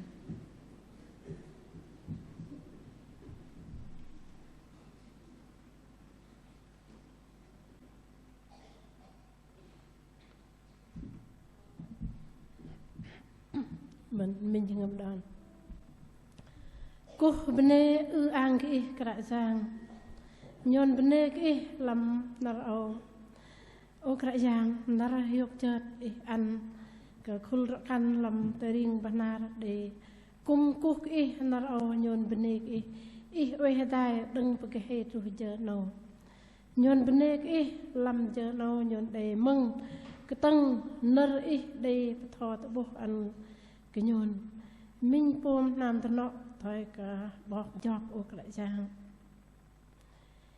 sư bắt ly yom cái sư đi lưng tập bắt đừng nó tu ăn từ đòn chờ thiêu đòn phun hiu đây lơ mục tamam ô lại giang bên này cái ăn từ đòn hay đi sư ô lại giang đòn phát cả địa đằng mà lấy ô cãi giang dễ nó bắt rong hay đi nhon giang cái nệ sự cái đây cả hay chẳng ô linh lang cái đu thà nó ô cãi giang sư cum mất làm nam bọc chọc nó đây pa mà nam bọc chọc đây ta rong lệ ta rong trúc ta rong hanat ô cãi giang đừng mục tâm am sư hiong trúc còn lập sư trúc câu danh sư để dị tập bò cho ở cả sang mà lấy bên đây cái oi tai gum bọc chọc sư về đây giờ ngâm đừng làm cả đại sang sư về lui nghe cái tôn tự rong sư gô mừng cái mà lấy cả đại sang nhon bên ngay rõ cần làm nó thôi cần sư ở cả sang cần bọc chọc nó đây tôi rong du ta răn ở cái sang ức tôi chênh tôi rong tu ăn rong phun hiu nhon tôi chênh bật mặt để ở cái sang bố đây tôi rong lê rong tru rong hanat nó sư pama bọc job ở cái sang và hil và pama cái sang nó pengai rõ kan du ta răn nhon ngal ức tới chừng bồn cả đầy nở pama cái nệ cái đại giang pin manat mà cái đi câu ở cái sang bật nạp họ đây tôi đong lẽ chú làm nam tôi nọ đây tôi đong ở cái yêu bồn mà cái nệ bồn bắt tạ ở cái sang pin manat đừng cái đi câu mà đi cái bồn nhon về làm nam nó cái đại giang rồi bởi gum bởi về đại và cái nhon về cái dọc về cái tóc về cái tạ ô lại sang và cái nhon bắt lăng mặt nhon cơ bồ ta từ đó mềm cái nhon cơ bọ tình ô lại sang đang ai nhon bên đây cái ô lại sang nhon bên ngay soi mà ăn cái dạng su đông play hoài dọc cái nhon đừng từ đó soi dỗ nhìn còn nó nhon bên đây cái ô lại sang và cái nhon lăng hata bu mà tôn tự rong kle hanat tru cái nhon tăng và cái nhon lăng bọc job nó sư cầm lôi ở cái sang sư huê cái dọc ở thằng nó đã đây tự rong kle hanat cái lôi nhon tăng nhon bắt cái đây chăng đã nhon lăng tới đã nhon hơi đi kia cái nơi đã nhon chui yom cái sang nhon bắt rong gle hanat đuôi nhở đom rong gle hanat nó go hemet lệ go ăn rong hiệp chợt ta nhon kệ chui yóc ta nhon kệ kia cái nơi ô cái sang thôi cả nằm tận nọ bọc dọc nó ô cái chàng nhon cùng bên này cái thôi hay cần sự mình vất đấy sự mà cái nệ đừng rong sự bắt cái nào ý sự cùng về cái chấp lâm nam tận nọ sự về mềm bằng thằng nó bạn cái nhon cùng rọc kia đom tận rong kia nhon lại bức khoang ô cái chàng nợ mà đòn chênh ta tròn nhon pờm vạ cái nhon thầy lại mình măng nhon thầy cái chằng linh lang quay bạn đây tận rong cái nệ đừng cái chàng thằng nó vạ cái nhon lăng tị linh lang nhon bắt cái cái chàng mềm cái nhon linh lang lăng nhon ô cái chàng thằng nó vạ cái nhon bắt cái nàng cái ta nhon hay đi kia cái nơi đấy chu chom cái đây chẳng go tu ăn tận rong yếm câu go tu ăn tận rong chợt hiu thôi nằm tận nọ bọc dọc mân cái đại giang nhon bên này và quay về tại đi đăng cái nhon để cùng cụ tàu và nhon măng cái tầng nơi nó và sang yak làm cho ngầm nhon thế đi bắt ang khanan cái đại giang mình mang tầng còn nó quay tự gum và nhon thế đi ô cả sang khan gỡ lưng tập bắt ly yom cái ô cái chàng thế đi gỡ lăng thì linh làng quay kia cho ngâm đòn nó thì chèn cái đi nó còn quay cái về đại đi đăng lúc ngày mà đây cung thế này nâu tu thế này nâu cái chàng còn bên đây ăn cái làm tôm từ đó giờ nó còn phải giao đi về đại còn bên đây cái khan nên còn pom cái chàng Jesus Christ Amen pin bên ơi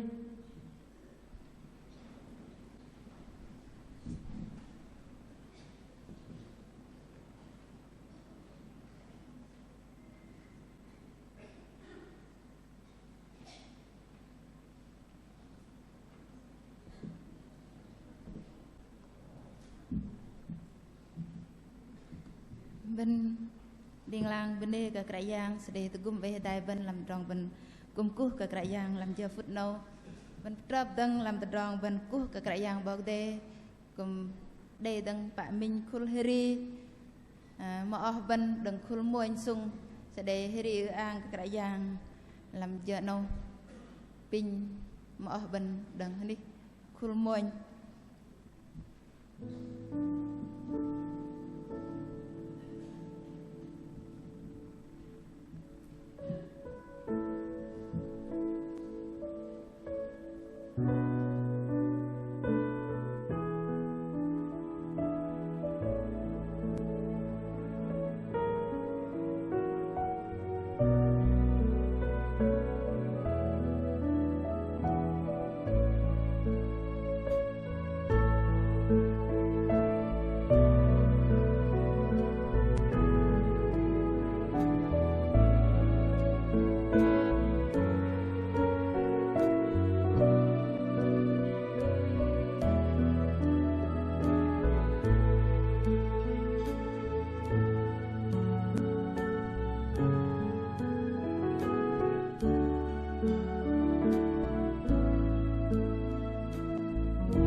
bên nè cái yang bọc đây làm rong bên cú cái yang bọc đây làm cái nâu rol cái vạ đây bắt tôi giờ cùng đây rồi rong tập bắt tập set ga peng lạc là bar gre quan cái thì câu đây tập lọc rol cái giờ bên cùng hay vậy để ta bơm ta làm cái tung bây giờ gen này làm cho nó peng lạc là bar gre na cái số này yon cái biến số xin nó mẹ mình nó 5 6 4 khung 7 mẹ ba nó nè 2 2 4 7 8 mẹ peng nó nè 2 2 2 3 2 cái xưa năm yóc tờ hay đi nào cái lịch xưa vậy yóc gre su brok cái nhau hay luôn vào ngày cất gre su song yóc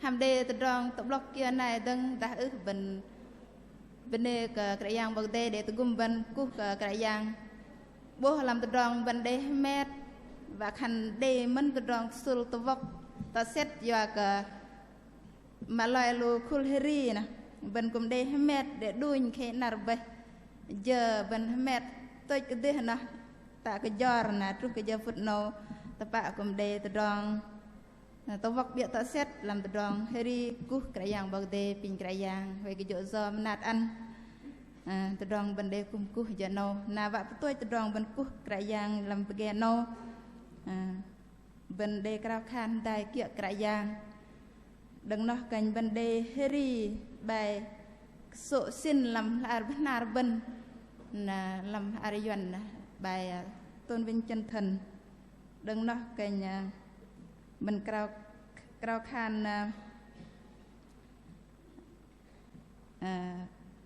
cắt bún hiệp nào đừng bọc thò bọc hành sẽ đề cao khan cắt bún hiệp giờ nó pin đi đăng lù bên yung bên cao khan kia cả cái yang thò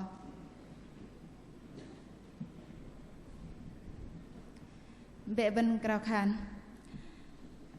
bạ lùi nhôn mà về tập plenty ăn ít riêng ăn cái tết chả ít tên trú ăn cái tết đong tết chênh ít gờ riêng mà tết âu cùng thời tập plenty pin nhí ăn cái nhôn để song sa mah rimnar pin nhí nệ dỗ do cái nhôn thay nhôn ức dỗ do cái đè phơm doi bằng nhôn pin nhí nệ ăn cái nhôn thay luồng pin nhí dong plei nhôn đằng rong cái nệ li tết chả ít từ đòn xếp giang ý từ đòn ý về ý liên lang amen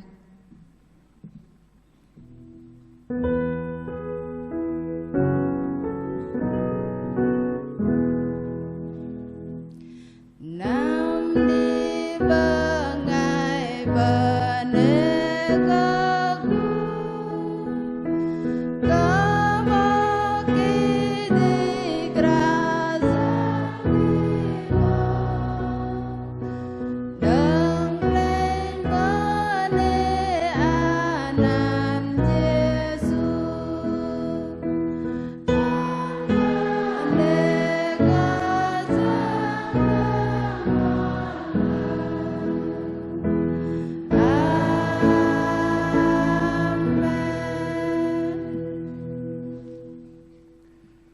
Nguyện xin Đức Chúa Trời Ba Ngôi ban tình yêu thương đời đời của Đức Chúa Cha, ân điển sâu rộng của Đức Chúa Con và sự thông công hiệp một trong năng quyền của Đức Thánh Linh ở với toàn thể hội thánh của Chúa, ở với từng một người một ở trong vòng chị em của chúng con, để ai nấy ở trong chúng con thật sự thấy được việc Chúa làm, hầu chúng con có trung tín hầu vị Cha, làm sáng danh Chúa từ nay cho đến ngày cứu Chúa Giêsu Christ tại lâm.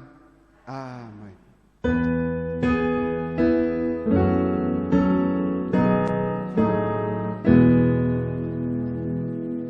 bên đây cái yang bậc đề bên cha hắn đi bên tơ là tầng nào bậc đề về đây bên sợ kênh bên trập